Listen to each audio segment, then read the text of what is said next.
안녕하세요. 오늘은 제가 어제 올려드렸던 HLB 관련 영상, 그 내용이 좀 정리가 잘 된 게 있어서 기사를 중심으로 다시 한번 설명을 드리려고 영상을 준비해봤습니다. HLB를 지금 트레이딩 관점에서 진입을 고민하는 분도 계실 거고, 또 이제 내용을 한번 파악을 해봤더니 아니다, 이거는 좀 다시 반등 나올 수 있겠다라는 생각하시는 분들도 계실 텐데, 본인의 투자 포인트를 명확하게 잡은 다음에 진입을 하셔도 크게 문제는 없을 것 같아요. 일단은 빨라도 24일 날 중선위에서 제재 논의가 있을 예정이기 때문에 시간적인 여유가 있어요. 요 사이에 뭐 엄청난 급등이 나오거나 뭐 그럴 가능성이 뭐 나올 수도 있긴 하겠죠. 하지만 그럴 가능성이 높지는 않기 때문에 일단은 그 생각을 좀 충분히 하고 접근을 하시는 걸 권장을 드리겠습니다. 요 논란 요 기사에서는 지금 두 개로 나눠서 설명을 하고 있어요. 뭐 제가 어제 영상에서도 말씀드렸던 부분이긴 하지만 좀 더 정확하게 한번 살펴보겠습니다. 일단은 리보세라닙이라는 항암 치료제 가지고서 지금 이슈가 있었다고 말씀드렸죠. 이게 이제 1차 지표 유의성 도달을 못했다. 하지만 2차 뒤에서도 나와요. 하지만 2차 지표는 어느 정도 의미가 있었다. 그게 지금 쟁점 포인트 중에 하나입니다. 그래서 지금 이게 뭐 성공했다라는 표현을 쓸 수 있느냐 없느냐 그거에 대해서 쟁점이 있는데 그 HLB는 자체적으로 전문가들이나 이렇게 내부적으로 검토했을 때 성공 가능성 확신해서 성공이라고 발표를 했다. 뭐 이 내용입니다. 한번 볼게요.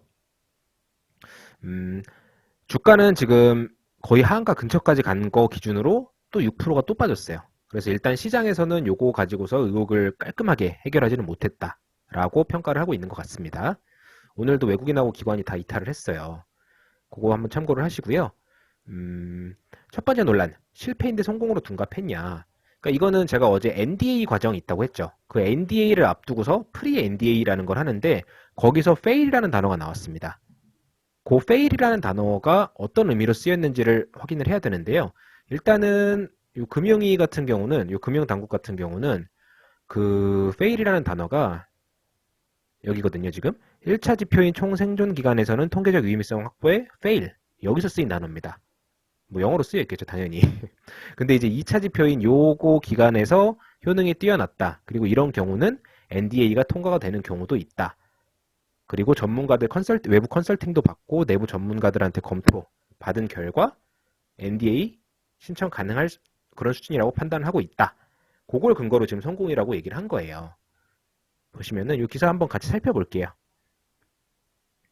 6월 27일 날 627 사태로 그때 2연속 하한가 때려맞았던 그때 있다고 말씀드렸었죠.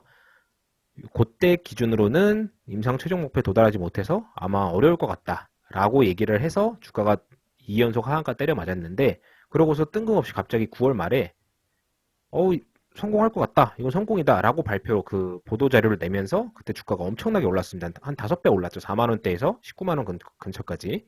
뭐 4배, 5배가 올랐는데 그 내용이 보시면은 임상적으로 의미 있는 다수의 지표를 확인함으로써 허가 신청으로 방향성이 확정이 되었다. 라고 얘기를 했고요. 그래서 9월 29일 날 임상시험 성공을 발표를 했지만 이게 과연 진짜 성공한 거냐. 그거에 대한 의문을 제기를 한 거예요. 뭐 이때 뭐 공매도, 요즘 공매도 관심 많이 가져서 쇼커버링이라는 단어도 아시는 분들 계시겠죠. 공매도를 친 사람들이 더 이상 못 버티겠다라고 털고 나가려면 주식을 매수를 해야 되기 때문에 오히려 반대로 매수세가 붙으면서 큰 상승이 나왔다. 뭐 이런 얘기입니다. 근데 이제 자의적으로 해석을 한 거냐 아니면 그건 자의적인 해석이 아니라 전문가들 견해를 반영한 거냐 거기서 지금 의견이 갈리고 있어요. 이때 프리 NDA 서류 자료에서 1차 지표가 통계적 유의성을 확보하는데 fail 아까 위에서 말씀드렸죠. 근데 이 fail이라고 돼 있는 거를 지금 진영권 회장이 반박을 하고 있습니다. 그 프리 NDA는 어제 말씀드린 것처럼 NDA를 통해서 FDA 승인을 이제 받아야 되는데 뭐 FDA도 약만 괜찮다면 뭐 인류한테 도움이 되는 자료니까 당연히 통과를 시켜주고 싶죠. 하지만 그게 이제 조건이 미달이 되거나 아니면 약이 너무 좋은데 뭐 서류 준비를 못 해가지고 거기서 이제 탈락이 되거나 막 이런 불상사를 막기 위해서 사전에 이제 검토를 합니다. 뭐 필요한 자료도 제출하고 그 다음에 타당성도 검토해보고 이런 과정이 프리 NDA예요. 그래서 프리 NDA에서 통과다 아니면 실패다 이게 결론이 나는 건 아닙니다. 그래서 그 과정에서 서류를 제출을 하고 대면 미팅을 진행을 하는데 유의 지표에서 도달하지 못해서 NDA가 적절하지 않을 것 같다. fail이다. 1차 유의성 지표 fail. 하지만 여기서 이제 실패, 그 fail이라고 해서 통과를 못한다고 이제 판단을 하는 게 아니고, 이 2차 대면 미팅에서 추가 자료를 제출을 해서 그걸 보완을 해서 다시 미팅을 해보자 라고 얘기를 했다고 합니다. 그러니까 결국에는 요 말이 맞다면요, 이거는 임상 실패를 성공으로 바꿔서 이제 허위 공시를 했다라고 얘기를 할 수 없겠죠. 그쵸? 임상 실패라면 추가 자료 요청하는 게 아니라 그냥 바로 이제 끝냈겠죠. 근데 이제 이제 추가 자료 요청을 해서 보완하라는 지시가 있었다. 하지만 이거를 지금까지 이제 코로나 때문에 이제 아직까지 보완은 못 하고 있습니다. 그래서 추가 이후로 이제 절차는 진행이 안 됐고, 그거에 대해서는 이제 공시를 다 충분히 했다. 우리는 허위 공시한 게 없다라고 얘기를 하고 있는 거예요. 두 번째로는 만약에 임상 실패가 맞다면 그 이후에 이제 그 결과 담은 논문이 유럽 아마케 쪽에서, 그러니까 이건 이제 미국 쪽이에요. 지금 이슈가 되는 데는 유럽 아마케 쪽에서 베스트 논문에 선정이 됐다. 이게 말이 되겠느냐? 그걸 근거로 얘기를 하고 있어요. 그 다음에 이 약이 지금 중국에서도 실제로 판매가 되고 있대요. 그래서 뭐 치료 목적 사용 승인도 다 난 상태고, 그러다 보니까 이런 전문적인 뭐 이런 근거들을 가지고서 우리가 이제 임상 3상 성공이라고 발표를 한 건데, 이게 뭐가 문제가 되냐, 그렇게 지금 반박을 하고 있는 거예요. 근데 저는 이 포인트는 잘 모르겠어요. 요 이제 fail이라는 단어를 통해서 이게 지금 실패다라고 얘기하는 건 잘못된 거다. 요거는 이제 저는 어느 정도 납득이 가거든요.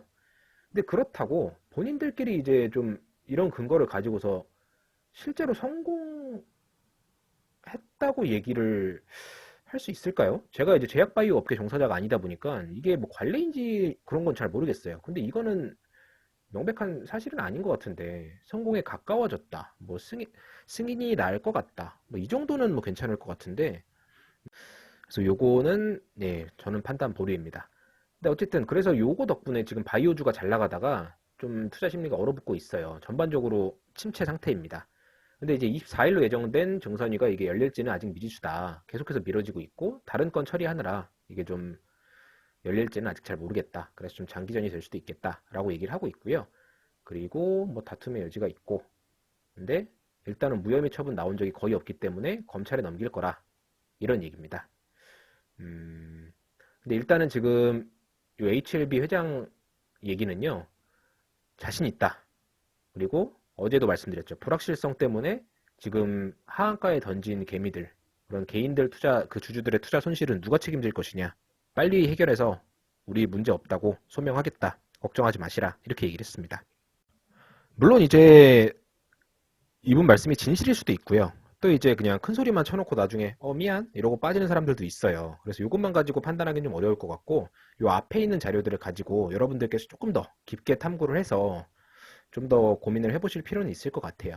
근데 일단 요거랑 더불어서 조금 더 말씀을 드리자면, 제가 이제 그 시황정리 영상에서도 말씀을 드린 것처럼 HLB 때문에 지금 전반적으로 제약바이오가 약세거든요. 근데 지금 코스닥 쪽에 버블이 끼려면요, 역사적으로 봤을 때 꼭 버블이 아니더라도 큰 상승이 나올 때는 제약바이오가 그 중심이었습니다. 왜 그러냐면 반도체가 됐든 뭐 2차 전지가 됐든 뭐 정유주가 됐든 모든 건 다 숫자 기반으로 이렇게 올라가야 되기 때문에 실적 대비해서 너무나 큰 상승이 나오는 건 좀 부담스러워요. 하지만 좀 IT 쪽이 됐든 제약바이오, 특히 제약바이오 같은 경우는요, 실적을 무시하고 기대감만 가지고 올라도 그게 정당화가 되는 그런 파트입니다. 그래서 저는 꼭 HLB가 아니더라도 제약바이오 쪽을 지금 그 관심을 가지고 보셔야 될 시점이라고 생각을 하고 있어요. 코스닥이 큰 상승이 나온다면 제약바이오 중심으로 오를 가능성이 높습니다. 만약에 제약바이오에 직접 투자하는 게 좀 부담스럽다면 그냥 뭐 제약바이오 관련된 ETF도 있을 거고요. 아니면 그냥 코스닥 지수에 투자하셔도 되고요. 어찌됐든 관심 포트에 제약바이오 하나 정도는 좀 가지고 계시는 게 좋겠다. 그리고 개별 종목이 좀 무서우시다면 ETF 쪽도 한번 검토를 해보시라. 이 정도 말씀드리면서 이 영상도 마무리 짓겠습니다. 감사합니다.